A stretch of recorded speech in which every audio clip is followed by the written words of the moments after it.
حياكم الله اخواني الاعزاء. هذا جسر المستشفى في قضاء عفق محافظة الديوانية.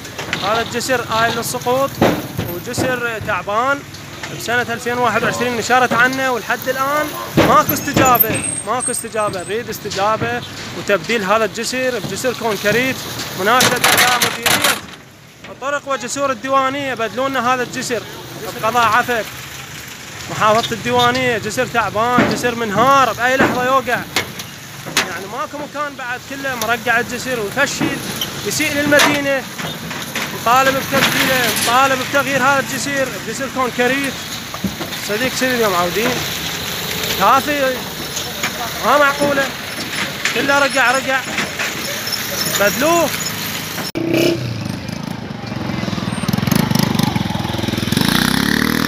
هذا الانهيار هنا بالجسر، جسر المستشفى. والديك بعد روحه. هذا الانهيار هنا والخسف بالجسر. هذا جسر المستشفى بحاجة إلى تبديل. هاي الرقع، شوف الرقع. وهذا الانهيار الثاني، انهيار قوي كلش هنا. يعني طالب مديرية الطرق وجسور الديوانية تبديله بأسرع وقت قبل لا يوقع بواحد، يوقع بسيارة، يصير حادث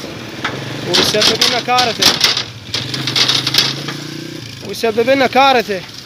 في كارثة يسبب لنا. فاحنا نبلغكم، وسابقا بلغناكم منشورات من 2021 ولحد الآن ننشر عنه ونحذر ويهتز الجسر وتعبان، ماكو استجابة من عندكم.